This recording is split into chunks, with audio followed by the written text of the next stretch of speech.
नित्यानंद त्रयोदशी महामहोत्सव की श्रील प्रभुपाद की. So dear devotees, we take this opportunity to wholeheartedly welcome everyone for this most auspicious Sri Nityanand Triyodashi Mahamahotsav. Hare Krishna. Unfortunately, well, fortunately or unfortunately, because of the storm, our temple premises is just it's kind of ice skating. Whole parking lot and everything is now hard ice. So we are here. We would like to express our gratitude to Hari Prabhu and Govind Priya Gayatri Mataji for kindly opening up their beautiful ashram for all of us to gather together on this most auspicious day in the presence of His Grace Radheshyam Prabhu ki Jai. So we are truly very, very fortunate with Prabhuji's compassion and kindness. He's back in Richmond, encouraging us to be an instrument in service of Srila Prabhupada. So Prabhuji doesn't like, so I'm not going to go for the introduction or brief. But there, I can see that there are many wonderful friends who are coming for the first time or coming for this festival. So I will just say a few words. We have His Grace Radheshyam Prabhu. He is a very, very senior disciple of Param Pujnya Pachila Radhanath Swami Maharaj, who is the disciple of our founder Acharya, His Divine Grace, Srila Prabhupada. Prabhuji is globally renowned for his talks and mentoring the youth of the world. Prabhu has transformed the lives of literally tens and thousands of youth. Prabhuji is based in India, Pune.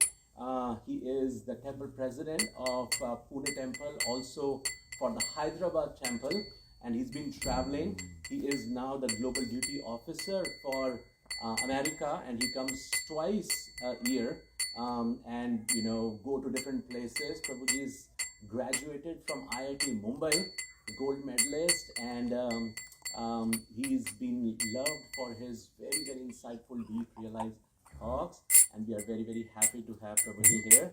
So without any further ado, we'll get into the Kirtan and Katha. Namo Vishnu Padaya Krishna Prestaya Bhutale Srimate Bhakti Vedanta Swamine Namine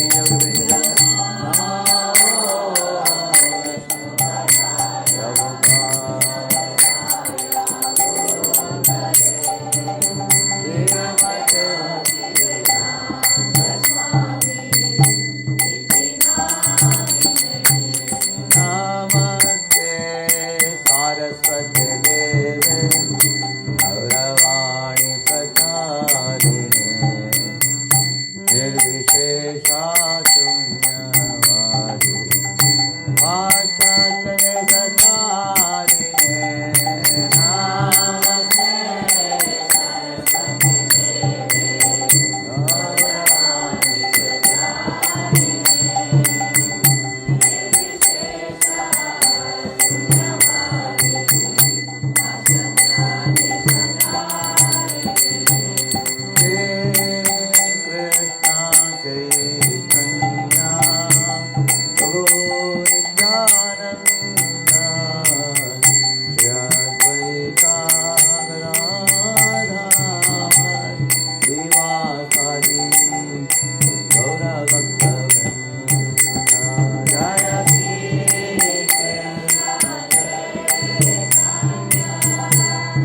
हरिनाम संकीर्तन की, अनंत कोटि वैष्णव वृंद की, श्री श्री गौर निताय की, श्री श्री जगन्नाथ बलदेव सुभद्रा महारानी की, श्रील प्रभुपाद की, समवेत गौर भक्त वृंद की। ओम अज्ञानतिमिरन्धस्य ज्ञानाञ्जनशलाकया चक्षुरुन्मीलितं येन तस्मै श्रीगुरवे नमः। श्रीचैतन्यमनोभीष्टं स्थापितं येन भूतले स्वयं रूप कदा मह्यं ददाति स्वपदान्तिकं। वन्देऽहं श्रीगुरोः श्रीयुतपदकमलं श्रीगुरून् वैष्णवांश्च श्रीरूपं साग्रजातं सहगणरघुनाथान्वितं तं सजीवं साद्वैतं सावधूतं परिजनासहितं कृष्णचैतन्यदेवं श्रीराधाकृष्णपादान् सहगणललिता श्रीविशाखान्वितांश्च Nama Om Vishnupadaya Krishna Prishtaya Bhutale Shrimate Bhaktivedanta Swaminiti Namine Namaste Saraswate Deve Gauravani Pracharine Nirvishesha Shunyavadi Paschatya Deshatarine Namo Mahavadanyaya Krishna Prema Pradayate Krishnaya Krishna Chaitanya Namne Gauratvishe Namaha Vande Sri Krishna Chaitanya Nityananda Sahoditau Gaudodhige Pushpavantau Chitrau Shamdau Tamonudau Ajanulambita Pujo Kanakavadato Sankirtanai Kapitarau Kamalayatakshav Vishwambarau Dvijavarau Yugadharmapado Vande Jagat Priyakarau Karunavatarau Vanchakalpatarubhyascha Kripa Sindhubhya evacha Patitanam Pavanebhyo Vaishnavebhyo Namo Namaha Jai Sri Krishna Chaitanya Prabhu Nityananda Shri Advaita Gadadhara Shri Vasadi Gaura Bhakta Vrinda Hare Krishna Krishna Krishna Hare Hare Hare Rama Rama Rama Hare Hare Hare Krishna.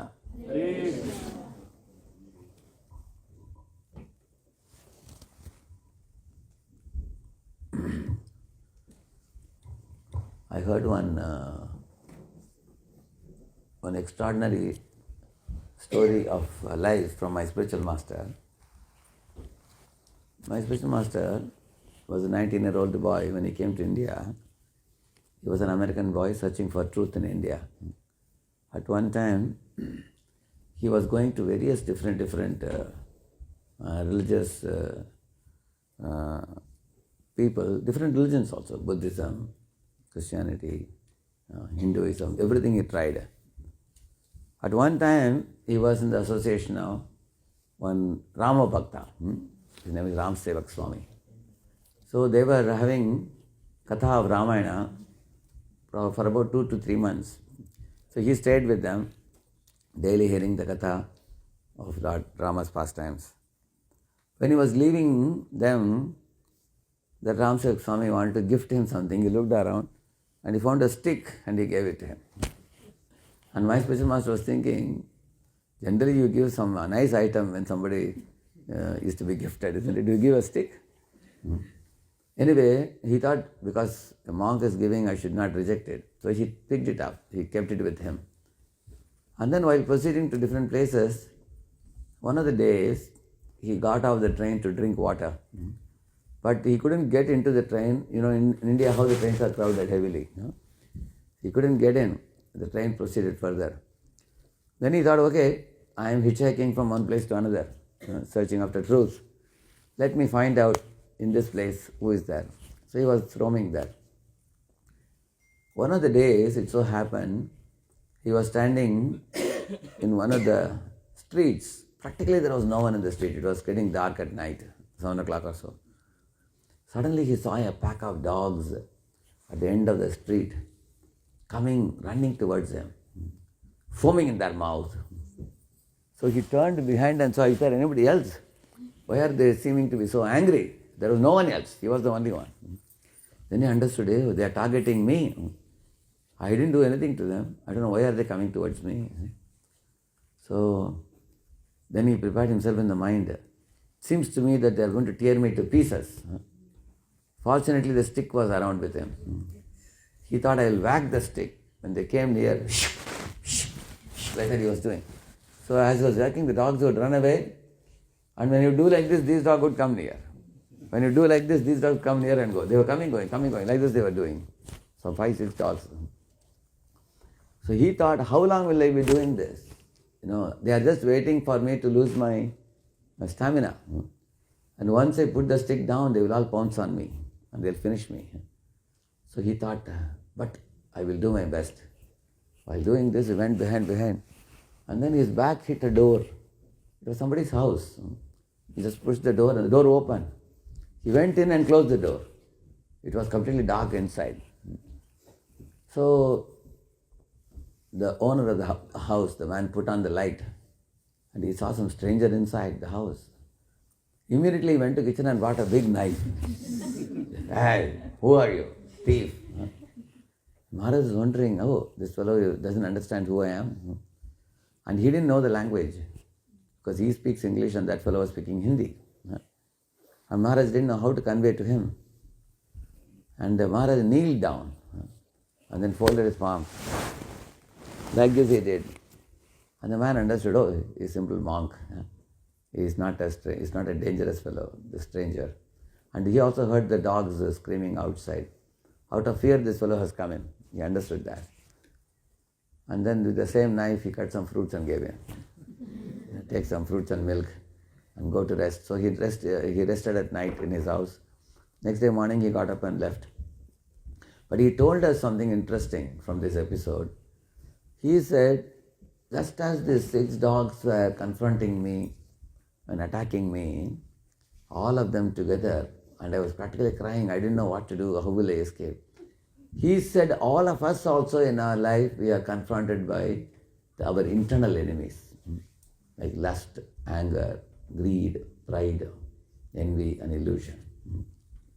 See, the word lust means adamant desire for the prohibited things. It's called lust. Like children in America, they like M&M very much, isn't it? M&M, you know M&M? Is it tasty or not? It's delicious. But is it good? It's not good. If somebody is going to eat more and more of it, they will lose their teeth, isn't it? When my mom first time she gave me round ones. You've seen, what do you call gems? Gems. And different colors also. I saw, it looks like a tablet, but you put it in the mouth, crush it. My Lord, I asked her, where is this from?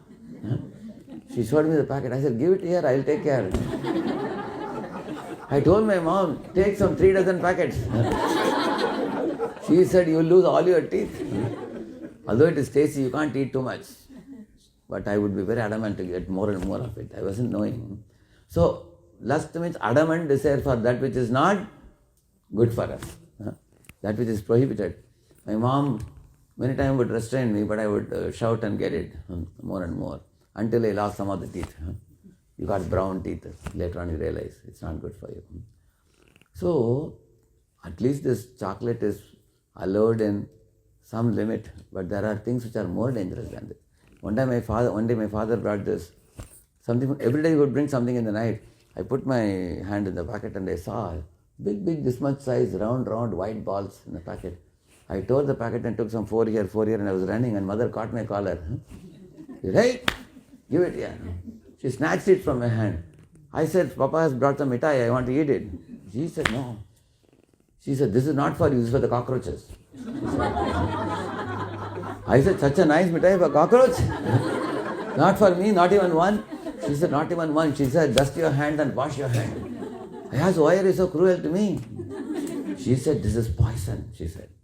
My Lord, I never knew this. Immediately I washed my hands with soap. I asked my mom, but how is it smelling so nice, this poison? She said, yes, it is glittering, it is attractive. All that glitters is for fools, and what that glitters is not gold. Maya's glamour is for fools. So in this world, there are many things that glitter. The glitter and glamour are very attractive. When you go towards them, we get roasted. So she said, this is dangerous for you. So this is the meaning of lust. Lust means adamant desire for prohibited things. And you will see that if a mother says no to the gems chocolate, what the child does? Sometimes the boy you see is falling on the ground and waving his hands and legs and crying, I want more and more, correct? No? What is that called as? Throwing tantrums. So that is anger, correct? No? And if you give him 1 packet, will he be happy with that? Give me one more. Until I lose all my teeth, please keep giving me. Now what is that? What is that called as? Wanting more and more? I want. That is lust. I want more. That is greed. And if you don't give me, I will throw tantrums. That is anger. That means both greed and anger come from lust. So both of them come from this only. Now, you will see when there is greed, sometimes our greed is satisfied more and more. Like there was one student in our college, he had a desire to move from mechanical engineering to computer science. He moved. And then he wanted to join IIT. So 1 year he dropped in our college and joined IIT. Then he had aspiration to go to America, he came to America. Then he had aspiration to join Microsoft, he joined Microsoft. Then he had aspiration to work under Bill Gates in the top 25 people circle. Then he got to work. But then he looked behind, all his friends were in India. He sometimes laughed at them. Arey, you guys are stuck in India, look at me. I have not only come to America, I am working in Microsoft, I am reporting to Bill Gates. So what happened to him? What do you think he was feeling? Pride. He was feeling pride. Now, one day when he was in Seattle, he saw Bill Gates was going in his car with 4-5 people, and they were all laughing and joking and working. He asked other people, who are these fellows? They said, these are the innermost circle of people working with Bill Gates. When he looked at them with a, he wasn't feeling very so pleasant when he looked at them. What was he feeling? Envy or jealousy. So when he saw people above him, he felt jealousy. When he saw, you will find in companies when people want to get promotion, they want to get promotion, sometimes they'll badmouth about others so that they don't get. Just like sometimes honeybees drink honey from their honeycomb. While drinking honey, Prabhupada says in one purport, they will suck the honey, but they'll sting the neighborhood honey also. Like that. Why? Because they want promotion, but they will sting others. So that's called envy, jealousy. So when you see people ahead of you, one may feel jealousy or envy. When we see people behind us, one may feel pride. So all this came from fulfillment of greed, more and more. So lust, anger, greed, pride, envy. So all these things are coming from one thing only, which is lust. Just like in those days there used to be a transistor which will have an antenna, you have seen that? If you press one inside other, it goes inside like this. You have seen that? And finally you put like this. So when you pull out, it becomes very long. So similarly, lust, everything is inside only. Pull out greed, pull out anger, pull out pride. Finally, envy. Everything comes out of only one thing. So in this world, the biggest problem is the adamant desire for prohibited things, which is called lust. So, and that is the core of our mind and the heart. So how to deal with this? How can one deal with this? If you watch the animals and humans very carefully, every animal you will see it has some capacity, it easily can defeat the human beings. For example, mosquitoes can produce millions of mosquitoes in the gutter. You can produce only one baby in a year. Can you produce more than that? When I told this in one class, one Mataji argued, Prabhuji, I have twins, she said. Okay, you have twins, that is all right, but can you produce like the mosquito? The mosquito will produce millions, isn't it? Similarly, can you compete with the elephant in eating? How much can you eat? Of course, on festival days we eat little more. But nevertheless, we cannot compete with the elephant. Can you jump like a kangaroo? Can you run like a cheetah? As fast as cheetah? You cannot run. You will see that animals do activity. One boy was telling, I can't do all this, but I can sleep well, he said. But sleeping also, you cannot sleep like a polar bear. It sleeps 6 months in a year. You can't sleep like that continuously. If you sleep more than 12 hours, you will get a pain in the ribs. God has created your body like that. Then, really, if you consider these things, then human beings are insignificant compared to the animals and birds and all these things. What is the one thing that human can do, what none of these animals can do, is to be able to understand why this world is here. Why am I here? Why am I suffering from this lust, greed, envy, anger, pride, illusion, all these things? So, anybody who can question this, they can understand. When you go to the Vedic literature, they have an answer for this. They say, originally we all are pure souls, but we have fallen from the pure position from a spiritual plane to a material plane. So when we come to material plane, we become enveloped with our mind. The spiritual plane, we are pure. But when we become enveloped by mind, the mind has this 6 urges I was telling you. So 6 dogs which were chasing him.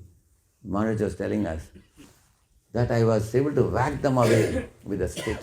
But who gave him the stick? One monk gave him, Ram Sevak Swami. Then Maharaj declared a very beautiful lesson. He said, the stick is the association given by a sadhu, he said. So there are many IT engineers working in America making a lot of money. They have big bungalows, they have big cars, they have affluent bank balance and everything. But still they feel lonely. They feel that the world is here to devour them. Nobody cares for them. Even within family there are tussles and fights. Because anger is also one of the derivatives from lust only. So money is there in the pocket, but there is no happiness. When Prabhupada came to America, he challenged, you guys have broad roads, you have tall buildings, you have big education, you have handsome bodies, but are you happy? He asked it. So how can we become happy? We have to cleanse the mind. Just like in a mirror, sometimes in a bathroom when you're taking bath, when hot water comes, the mirror becomes covered. You have seen that? Can you see your face? You cannot see. But if you take a wet cloth and wipe it, then you can see your face. Similarly, when our mind becomes cluttered by this kama, krodha, lobha, moha, matsarya, all these things, we can't see ourselves, we can't see others, we get angry for trivial things, we become greedy more and more endlessly, and we slog like a donkey. Sometimes we wonder, why am I working so hard? People want to work less, but they are unable to, because the greed drives them, pushes them. They don't know what is pushing from inside. Work more, make more. So in this way, in the human life, you can understand the spiritual plane is a pure plane where one is peaceful and happy. The material plane is a miserable plane where one has the 6 impurities. So then the next question comes, if these impurities are clouding my mind, how I can get rid of them? So many yogis, jnanis have gone to forest. The Shastras say, Krite yadhyayato vishnum tretayam jatato makhai dvapare paricharyayam kalau tadhari kirtanat. This verse says, there was a Satya Yuga, 4 ages, Satya, Treta, Dvapara, Kali. In the Satya Yuga, one should go to forest, like Dhruva Maharaj went to forest, isn't it? And one should perform severe austerities. Dhruva ate only tasteless fruits once in 3 days. And then the second month, he only ate grasses once in 6 days. Third month, once in 9 days, he drank only water, nothing else. And then fourth month, he only drank air once in 12 days. And fifth month, he stopped that also. Can you imagine? Now one may wonder, why should one do such austerities? What is the need for that? By doing this, Dhruva Maharaj could withdraw his focus from the outward focus to inward. He could actually rise above the imaginary demands of the mind, it is said. Now I have to explain to you what is these imaginary demands. See, sometimes you have finished your lunch, what do you call that? You got burp also. That time somebody is coming and giving you a very nice sweet. Somebody is saying, I have brought some son papdi from Giriraj sweets in Vrindavan. They are producing a big slab of son papdi. They are giving everybody, they are coming to you also. What will you do? How many of you honestly tell me you will accept it? Only half of you. You will say, hey, so lovingly you are giving me, how can I say no? Isn't it? That is called the mental hunger. What hunger? Physical hunger is already over. This is called mental hunger. So, in this world, we can see that the mental hunger keeps us suffering more and more. That one extra sonpapdi you ate, that will spoil your belly next day. Correct, no? So, in this way, what was I saying before this? I was telling about how Dhruva Maharaj was performing meditation, by which he could delete this mental hunger. That means he was contented with what is, there's a line one should draw between necessity and luxury, correct, no? He could draw that. So you withdraw. Then what is the need of not going for luxury and sticking to the necessity? What is the need of that? Because in human life we can do 2 things. We can either convert a hut into a skyscraper building and start a very big industry, make a lot of money, one can do that, which many people are doing also. But if you very carefully observe such big development of business and industry, enterprise and making money, people are many times moving money from one company to another bank account, and then one day they'll dust off their hand and go away. When you leave the money in this world and go, you are not going to enjoy it. Somebody else will enjoy it afterwards. Intelligent people can think. That's why it said money, money, money. Money is honey, it is said. Why? The honeybees collect honey, but they don't drink it. A farmer comes with a fire torch and drives them away and takes the honeycomb and goes away. Although the insurance company shows this Yogaksham Mahamyaham, they also put a symbol like this. They are not going to protect your money, somebody else is going to enjoy that. So those who understand this, it's not wrong to do business, it's not wrong to make money, it's not wrong to have a beautiful house and car and everything, but one should not forget the goal of human life. If one is converting, in one village in India, one father told his son, go to America and bring me 80 lakhs. In our village, we want to build a big house. And the son worked for 4 or 5 years and brought 80 lakhs to him. And he built a big house. After building the house, next month he passed away. He couldn't live in that entire village. His house is like a huge, palace kind of thing. In this world, if you build a house, you won't be able to live there forever. In the spiritual world, if you make a house, you can go there and live forever. So how do you make a house in the spiritual world? So the scriptures say that preparing for cleansing our mind of these 6 impurities I told you, and awakening our true love by transforming kama into prema. That is the goal of life. Kama means lust. Prema means love. Now Ravana had kama and Hanuman had prema. Hiranyakashipu had kama and Prahlad had prema. Kauravas had kama. Pandavas had prema. So those who have bhoga vritti, they have kama. Those who have seva vritti, they have prema.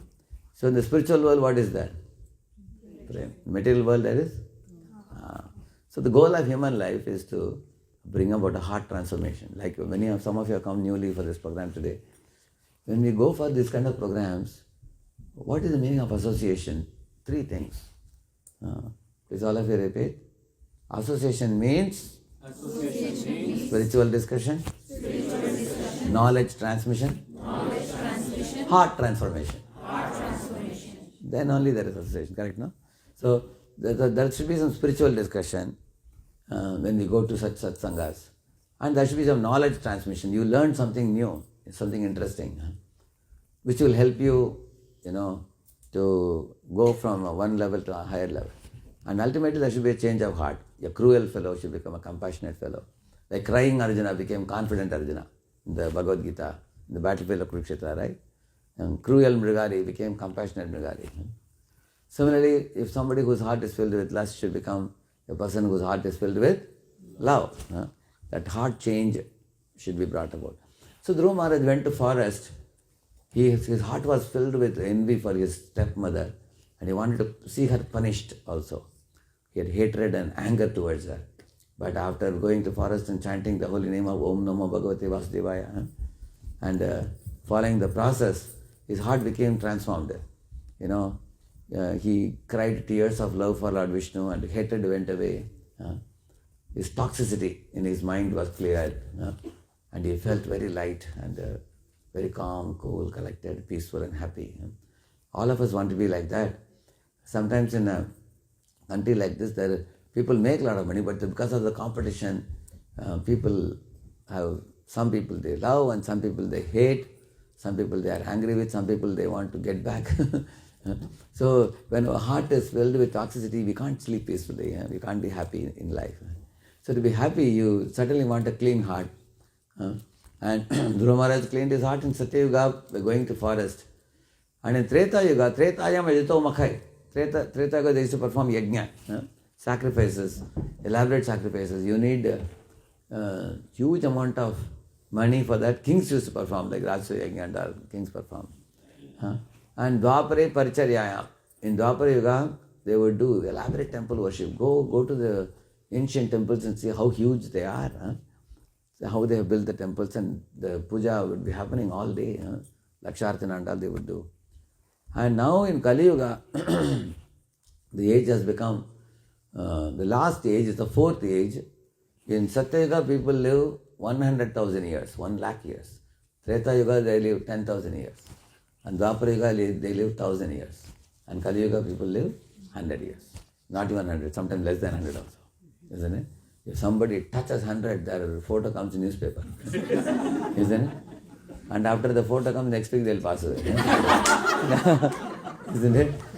So, that is Kali Yuga, you see. So, in such an age like this, we don't have much time. See, our first 10 years of life goes away in childish play. Next 10 years goes in dream world. Last 20 years goes in disease and bedridden, passing stool, injury in the bed and all that. 40 years goes away like this.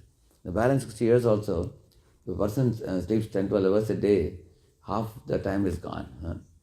And then one has to also fetch money. In Kali Yuga, fetching money is a big thing. It has become a big affair. So, very little time is left with us.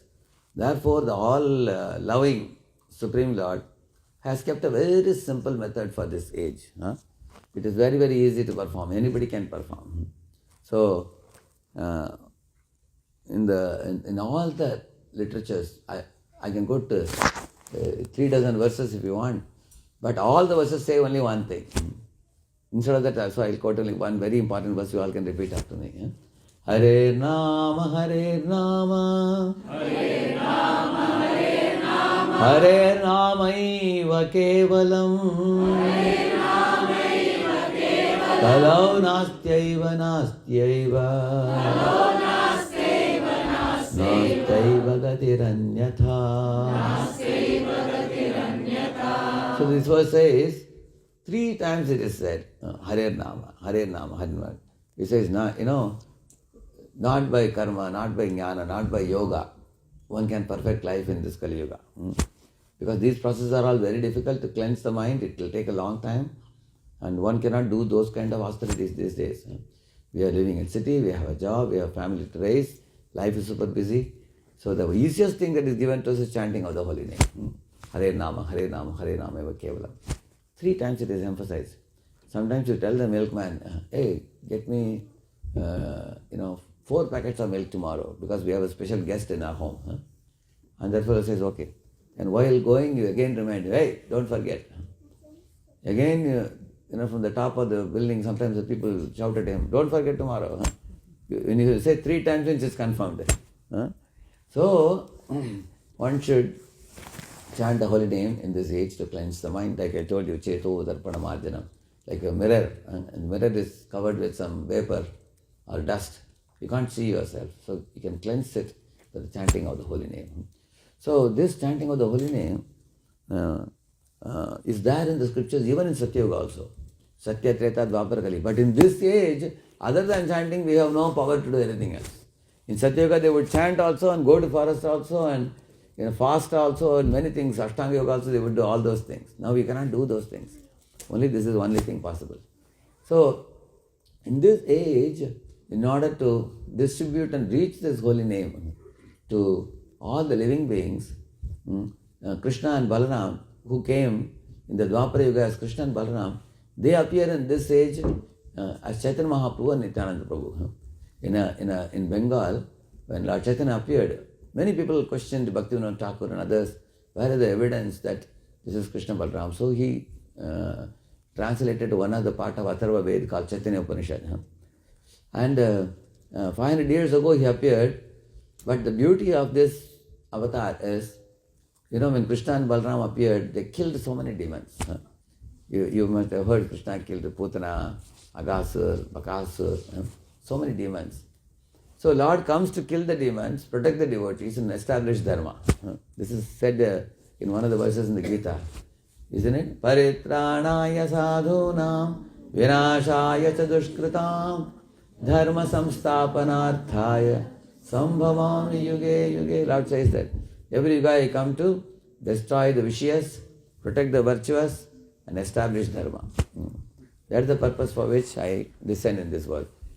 So, but when Krishna Balaram come as Chaitanya and Nityananda, they destroy adharma in a different way. They don't kill the demons, rather they kill the demoniac mentality. How wonderful it is, isn't it?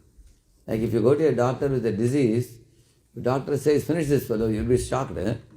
But he finishes the disease and cures you. How many of you will be happy? Correct, no? Yeah. Isn't it? So that is what this Chaitanya Nityananda they do. They are able to destroy the sinful tendencies in us by administering the medicine of the holy name. This is like a medicine. Holy name is like Aushadhi. There is a whole verse on this Aushadhi. Yamoha prashamaushadam manimano vritya pravritya aushadam daityendratya aushadam tribhuvane sanjeevane kaushadam shreya prapta kara aushadam bhavaya pradvamsane kaushadam. And then he's saying, towards the end he's saying, Sacha aushadam, the medicine of the holy name. Please chant Vibhamana, Sri Krishna Divya aushadam. He's saying, this is like a medicine. So two things doctor gives you. You go to any Ayurvedic doctor. Medicine he will give you to cure the disease, and he will prescribe a patya also. Patya means that which has to be strictly given up. Certain things have to be given up. For example, in our organization in ISKCON, Society Srila Prabhupada gave based on the Srimad Bhagavatam, no illicit sex, no meat eating, no gambling, no intoxication. And chanting of the holy name is the medicine.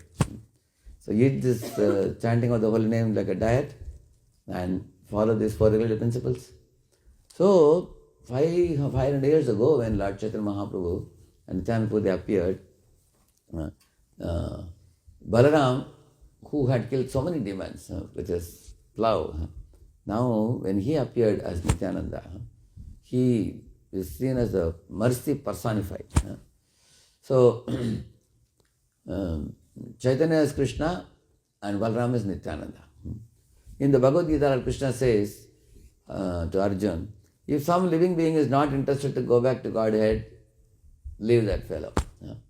Let him get some more kicks in the world and then realize himself. Right now he is not interested. And that purport Prabhupada writes, the devotees of the Lord are more merciful than the Lord by the mercy of the Lord. Prabhupada writes like that. The devotees of the Lord, like Nityananda is a devotee of Lord Chaitanya. He is telling Lord Chaitanya that although you are saying give him up, but I feel that let me give him one more chance. I want to see that living being is not missed out. So he goes and begs the living entity to chant the holy name and wants to bring that soul back to Godhead. So we are following a Vaishnava path.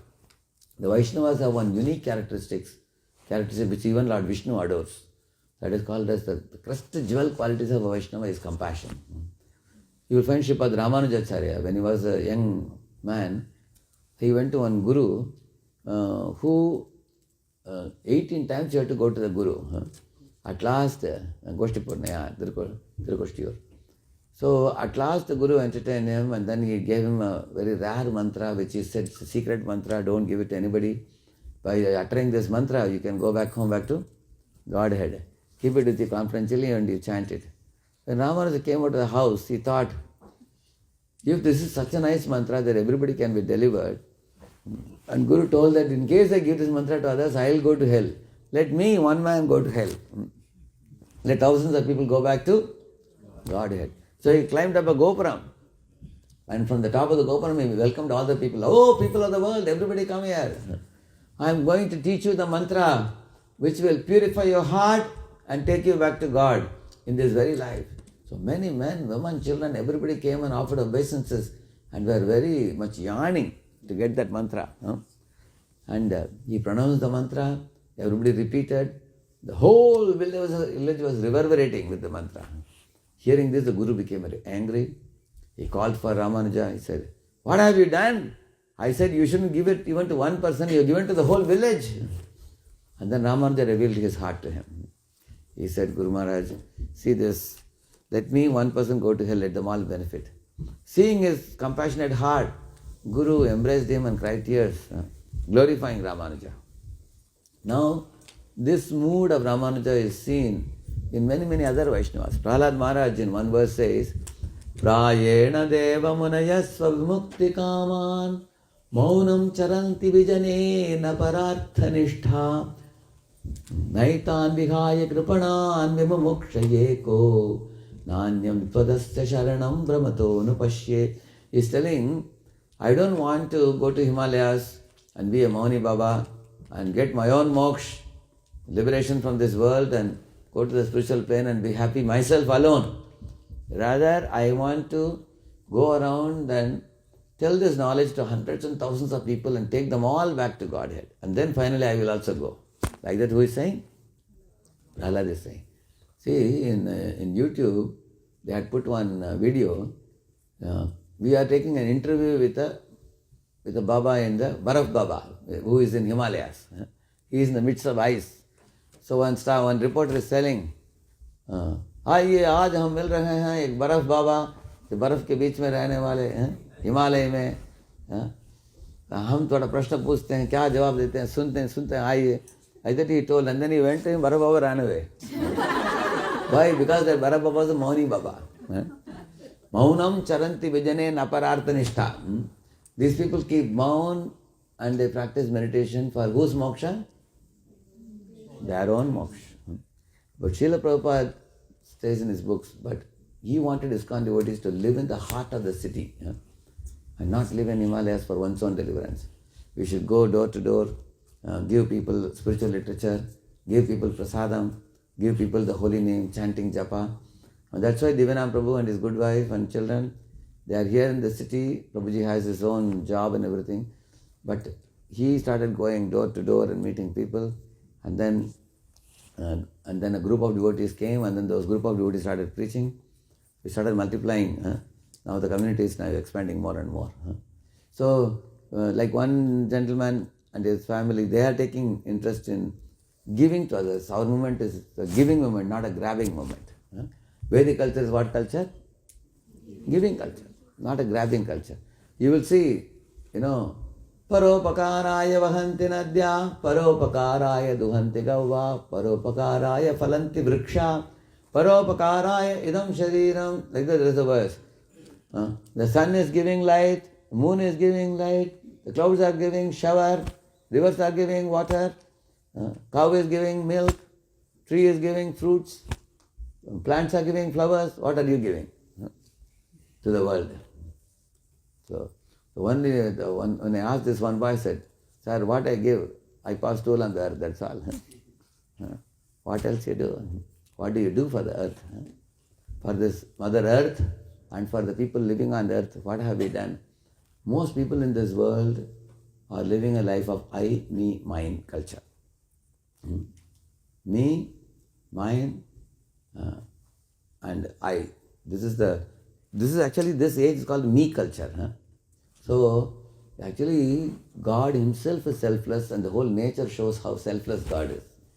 That's why it is said God gives and forgives. We get and forget, it is said. So, Krishna showed the trees and told his friends, look at these trees. They are giving flowers, they are giving fruits, they are giving shade and cold and heat and everything. And finally, when the tree dies, still you can make a stool or a table like this, correct? No? Tree gives everything. So every human being should think, what am I giving to this world? Not just what am I enjoying. Enjoying even animals can enjoy. What are we doing to the world? That's human being. Paropakar, one should do. So, and what is the best paropakar? If you give food to somebody today, tomorrow morning they'll come and say, give me food again. And if you give for 1 week food, next week they'll come and ask for food. 1 year you give, next year they will come. If you give one full lifetime, you give food, they'll be reborn again. Says, I'm reborn now, please give it. Isn't it? So, or somebody says, let's build a hospital. If you build a hospital for orthopedic, okay, you repair his bones, but he may have heart problem. He may have brain tumor. He may have cancer. So, this body is a falling away phenomenon. It cannot be protected completely. It is here today, it will be gone tomorrow. Everybody's body is changing constantly. All of you think for a moment, you had a baby-like body, then you had a little grown-up body, now you have a youthful body. Eventually it gets old. One day, just like a flower blossoming in the morning, it will be dried up in the evening. This body situation is similar.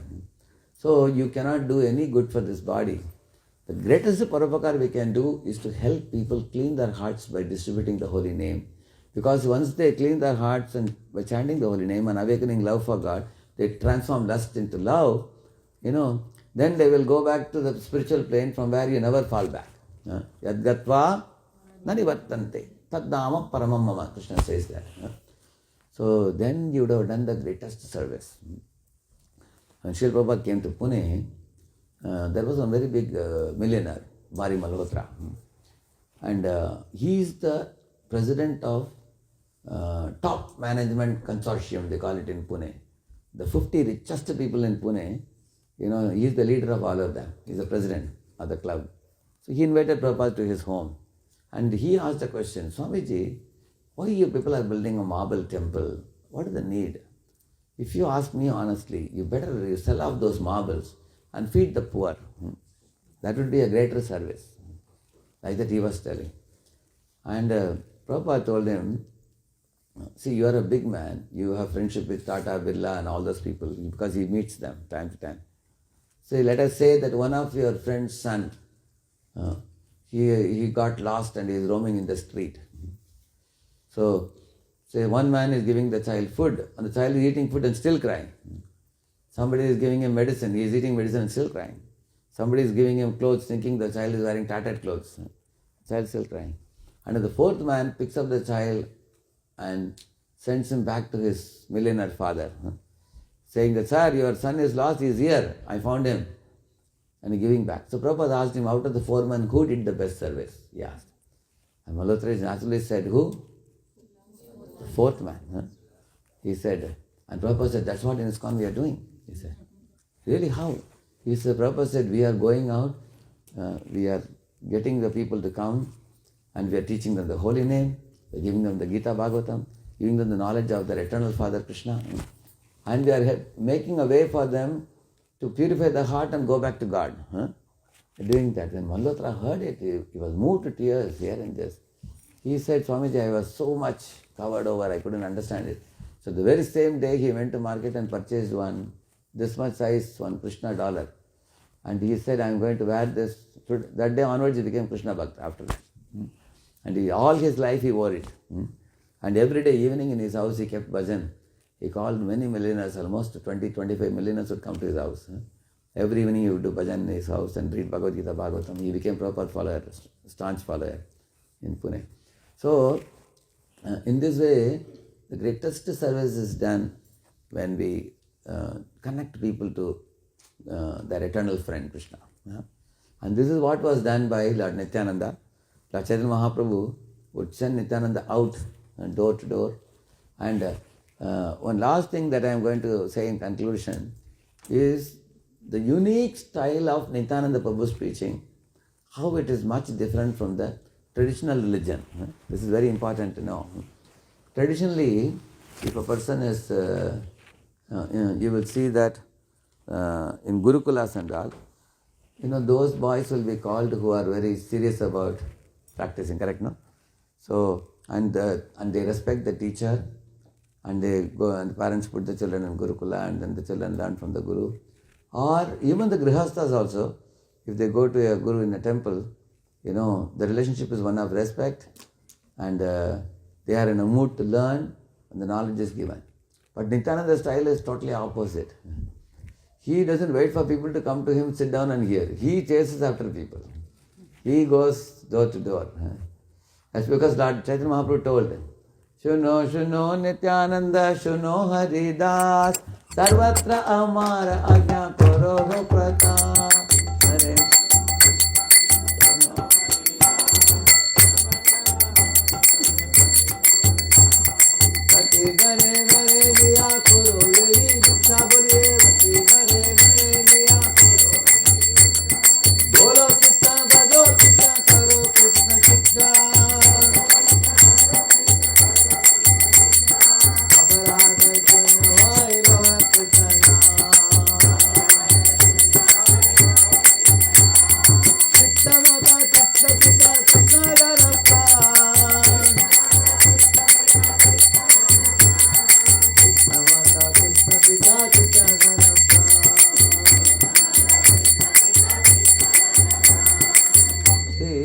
This is the preaching.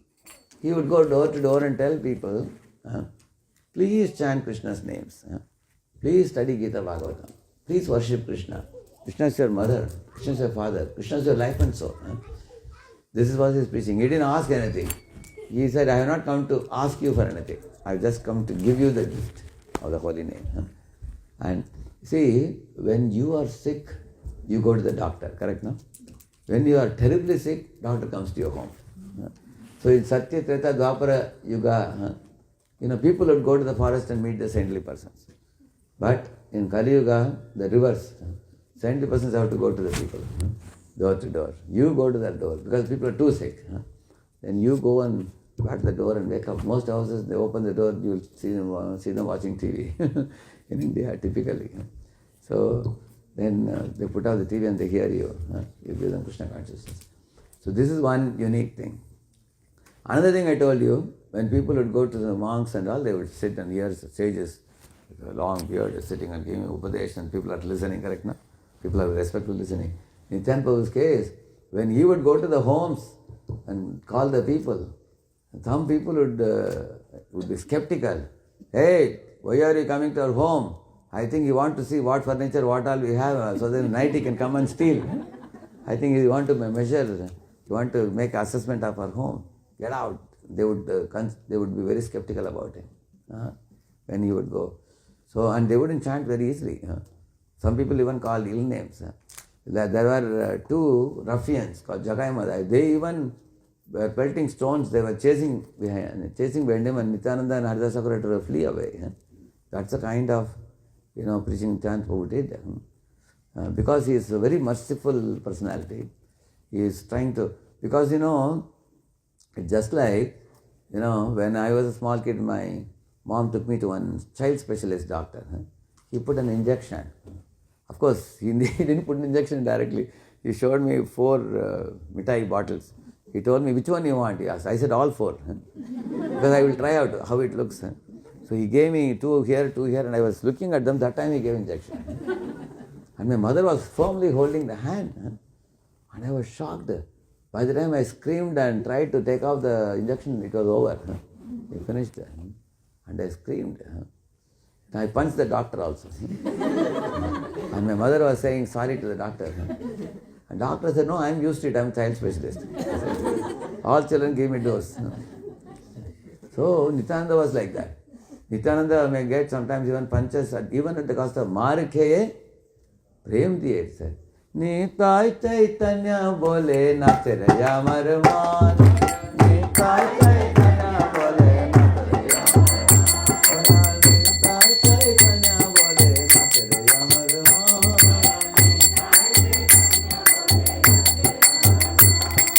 Nache raya marman, nache raya marman.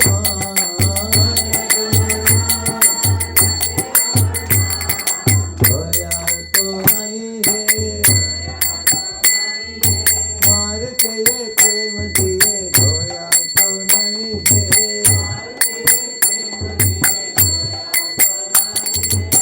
What he's saying, Royal Nitai Chaitanya bole nachare. When I sing the name of Chaitanya Nityananda, my mind is dancing, he's saying. Why is it dancing? He is Market Prem Diye. I was telling about the 2 ruffians, Jagai Madai. These people were living in Bengal. They were born in Brahmana families, but they had become completely degraded due to drinking, smoking, all kinds of things. They were like hoodlums. They would beat up people. You have seen some hoodlums in the marketplaces like the chain and soda bottle with that. They beat people, isn't it? And they demand money. They would money collection they would do. So these 2 fellows were such ruffians and hoodlums. One time, they both were pulling the hair and fighting with each other. A lot of people crowded around them. So Nityananda Prabhu moved the crowd aside and he went close to them. And then said, hey Jagai, Madai, please chant the holy name. What? They asked them. Please chant Hare Krishna. He said. So they got so angry. They both wanted to beat up Nityananda Prabhu. Nityananda Prabhu and Haridasa Thakur had to flee for their life. And they both ran behind them. And they were fat fellows with big bellies. So they could not catch up with the speed of Nitai and Haridasa Thakur, who ran away. Then when they arrived at the place of Chaitanya Mahaprabhu, Huh? At that time, Advaitacharya was watching, Srivas was watching, everybody was watching this. They asked, what happened? What happened? Advaitacharya asked. And then Haridas Thakur said, today our life was in great danger. Huh? Because two drunkards were chasing us. They were planning to practically beat us to death. We were saved. Huh? So he said, oh, you went with Nityananda. Huh? He said, Nityananda is always drunken in the holy name. And those drunkards are drunken in liquor. Huh? So drunkards like the drunkards. Huh? That's why he has gone to deliver them. If you go with him, you can be in trouble. Like that Advaitacharya joked. So the first attempt was foiled and they couldn't deliver them. Second time, again Nityananda Prabhu decided to go. Again they were in a crowd. Nityananda Prabhu reached there. He moved the crowd aside and went in. Jagai Madai, please chant the holy name. Requested them. Chant Hare Krishna. Who are you? They asked. He said, I am Avadut, he said. And then Madai picked up a pot. He hit on the head of Nityananda. It was bleeding. Huh? Nityananda fell to the ground. Immediately some Vaishnavas ran to Lord Chaitanya and said Nityananda was beaten by Madai with a pot on his head. When Lord Chaitanya heard it, immediately he appeared on the scene, loudly shouting, Chakra! He shouted, immediately got Sudarshan Chakra in his hand. He is Krishna himself. So he manifested his chakra and he was ready to sever the head of Jagai and Madai, both the drunkards. So Nityananda saw that the two fellows' life is in danger. He came between Lord Chaitanya Mahaprabhu and them and he stopped Mahaprabhu and said, oh my dear Lord, please hold on your chakra, don't release it. This is what age? If you kill these two fellows, you will have to kill everybody in this age. Everybody has so many deficiencies, so many faults. You have not come to kill the people. In Kali Yuga, we have come to kill the demoniac mentality. Please forgive them, don't. And then Mahaprabhu said, since you are asking me, Nityananda, I will not kill them. And then Nityananda said, my dear Lord, this Madai, although he hit me with a pot, when he lifted a second pot, Jagai stopped him. Hey, he's a saintly person, don't hit him. Like that Jagai said. When Mahaprabhu heard it, really? Jagai served you? Immediately Mahaprabhu called Jagai and embraced him and Jagai became flooded with love of God. His heart became completely purified. He started crying tears. His hair stood on end, his body trembled in ecstasy. He started dancing in the kirtans.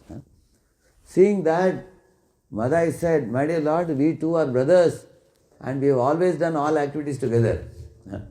Whatever sins I committed, he also has committed. So how is it that you have shown partiality? You have given him love of God, you have not given me. So Lord Chaitanya said, unless Nityananda forgives you, you will not be awarded love of God. Do you think Nityananda will not forgive him? Nityananda very easily forgave him. Then Madai also was embraced by the Lord and he was given love of God and both of them started dancing in great ecstasy. Yamaraj, Chitragupt, they were all shocked to see this. So Yamaraj, Chitragupt and Yamaraj, they fainted unconscious seeing this. They were saying that if this kind of degraded fellows are going to be delivered, we will have no business, we will be out of job. Yamalaka will be empty. Nobody will come to hell. Gauranga Mahaprabhu is wholesale delivering some of the most fallen people and making them chant and dance in pure love of God with tears in their eyes. So, in this way, later on, this Madai one day went to Nityananda and fell at his feet and continuously he cried. Nityananda asked, why are you crying like this? He was so much sobbing, he could not speak for a while. And then he said, you are the most merciful incarnation. Like we sing that song, Parama Karuna Pahuyu Dijana Nitai Gaurakanda Parama Karuna Pahuyu Dijana Nitai Gaurakanda Tavayavatar Saradi Ramani Tavayavatar Saradi Ramani Devadananda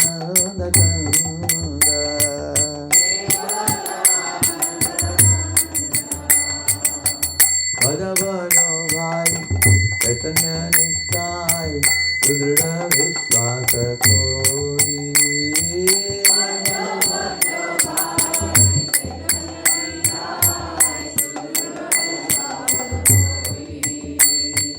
Vishaya Kariya, Tera De Magiya, Vishaya Kariya, Tera De Magiya, Mukhe Bolo Hari Hari.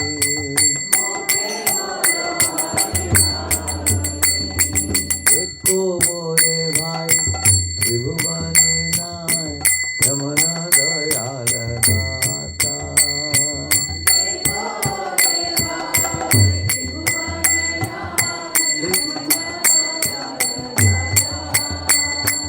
पशु पक्षी झूरे पाषाण विदरे सुनि jar गुण गाथा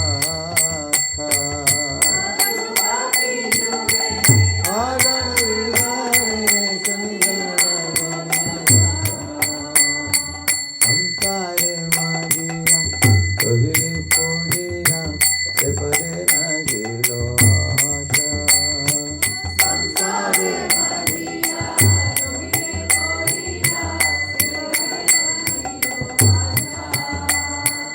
अपना कायामा गुंजाए समान कहोये लोचन नाथ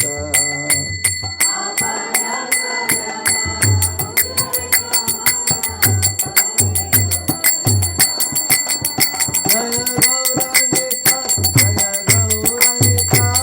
गौरानिता Shri गौरानिता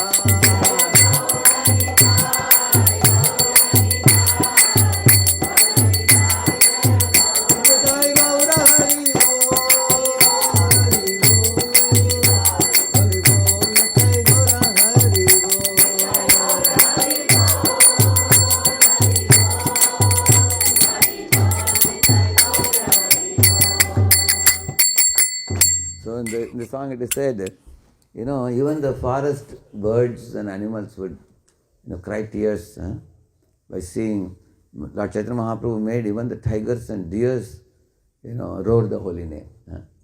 One day in the Jharkhand forest, there was a lake in which Mahaprabhu was taking a bath and doing Gayatri mantra. That time a dozen elephants arrived there for drinking water. Mahaprabhu sprinkled water on them and said, "Chant Hare Krishna," he said. All of them said, "Hare Krishna," with their, in their own way they made the sounds, elephants. So you think, Pashupaki Jore Pashana Vidare, Sunijara Gunagata. So Nityananda and Chaitanya Mahaprabhu, their method is Sabhavatara Sarashiromani. He is the crest jewel of all the avatars. Because they are so merciful, he is ready to accept. When he was beaten by the pot, Nityananda said, "Madai, I am not feeling pain that you have wet me and it is bleeding for me. But I am feeling more pain that you are not chanting the holy name. If you chant the holy name, purify your heart and go back to God, I would consider that to be my greatest happiness." So this is the level of mercy that he showed. And also, in India, in those days many Brahmins did not allow the people of lower caste to enter the temples. A lot of restrictions were there, because of which many people became degraded and they became irreligious. But Nityananda Prabhu's method is, Jati Dan Vidyabal Na Kare Apeksha. There's a song in which we sing. Dena Shuddha Krishna Shiksha, Dena Shuddha Krishna Shiksha, Jati Dan Vidyabal Na Kare Apeksha. He doesn't see which caste you are born, caste, creed, color, nationality. He doesn't see. He doesn't see your economic status. You cannot go to certain meetings unless you are of a certain economic status. But in Nityananda movement, everybody is welcome. No caste, creed, color, nationality, gender, everybody is allowed in this movement. So this is another speciality of the Nityananda's distributing the holy name. And adopting the same mode of Nityananda, Srila Prabhupada came to America. And like Nityananda delivered many fallen people, Prabhupada came to the Bowery in 1965. He lived in the midst of the hippies and made the hippies into happies. He purified them by... He went to the park under the famous tree in New York and he sang the Mahamantra Hare Krishna, Krishna Krishna, Hare Hare, Hare Rama, Rama Rama, Hare Hare, Hare Krishna, Krishna Krishna, Hare Hare, Hare Rama,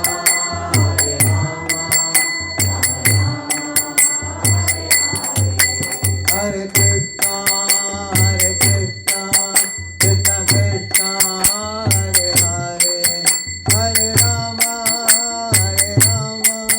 Rama Rama, Hare Hare, Hare Krishna,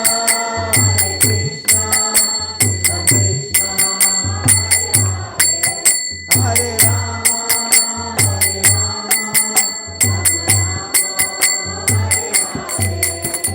So many boys, girls, they liked the music and they came with their instruments and they joined Prabhupada. And Prabhupada called them to the storefront, gave them, cooked with his own hands and distributed prasadam to them. Exactly followed Nityananda's path. And gave them time. Many of the hippies say that he is one man who gave us dignity and listened to our questions about life.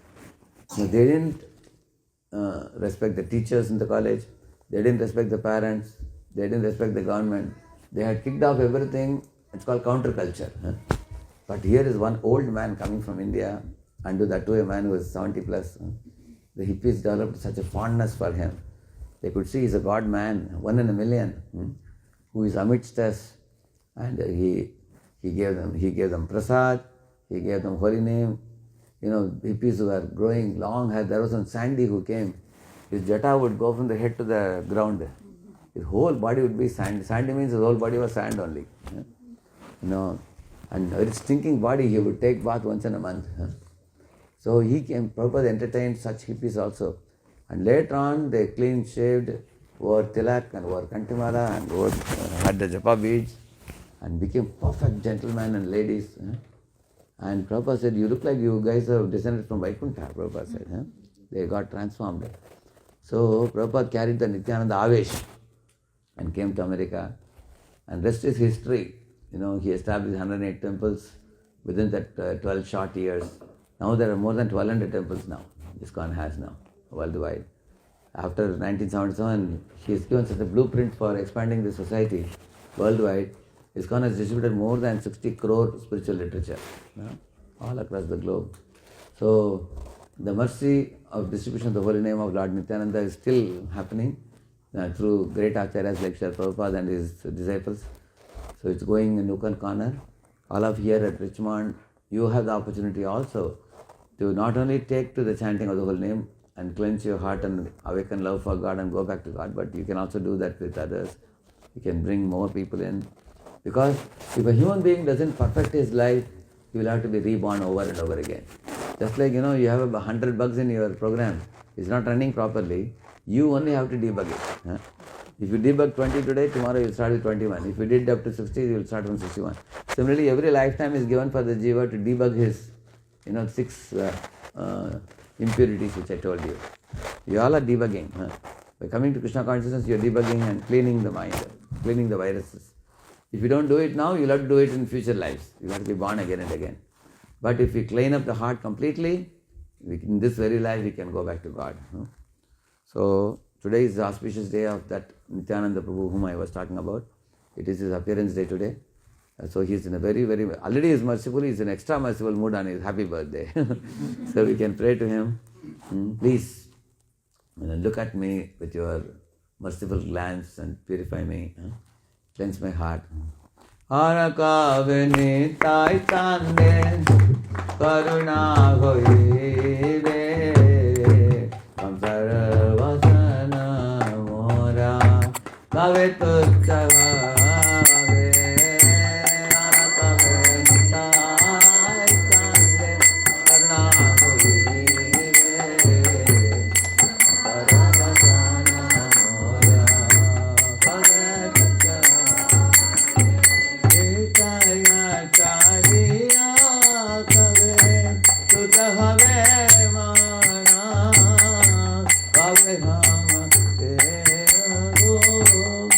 Live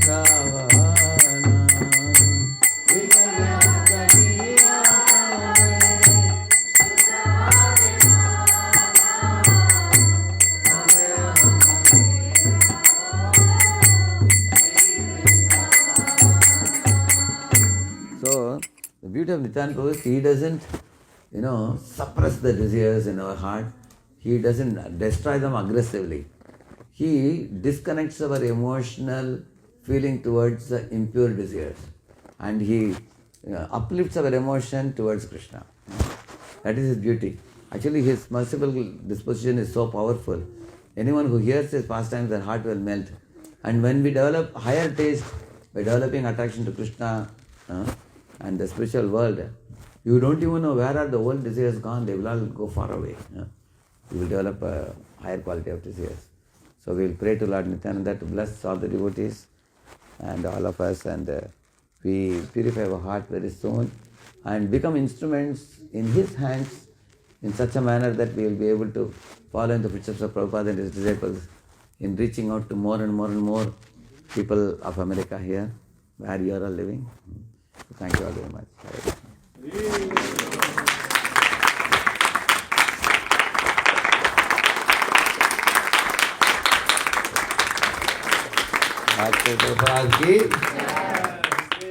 Radheshyam Prabhu ji ki